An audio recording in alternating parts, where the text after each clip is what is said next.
So let's talk about, once you've done your levels 1 to 3, you decide that you're going to really get into doing EV and hybrid vehicles.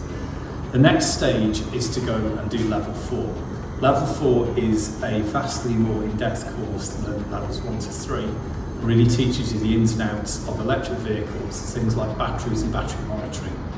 So once you've passed that course, the next stage is you'll need some quite serious equipment. So we've got a lift here which will cost you about £3,000. And again, we've got a lifting table. This is where the investment starts coming in, which is going to cost you again about £3,000. This is actually a battery cell. This is out of a Toyota Prius, one of the most common hybrid cars in the world. They're everywhere.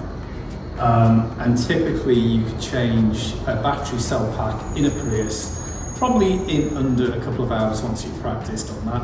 You could charge anything from £500 to £1,000. I recently did a cell pack for myself on one of the vehicles that we've got, and it did literally take a couple of hours, and I think it cost me for the refurbished, tested cells something like £30 a set. So I could have made some serious profit from doing that job. As I say, it is a little bit more in depth. You're going to need a decent multimeter like the one that I showed you. But when you start to look at it, this is where the market's going to be. It's going to be servicing vehicles and servicing battery packs of vehicles. What people don't realise is that most electric vehicles do have quite a lot of serviceable components on them. There's complicated HVAC and AC systems which heat and warm the batteries.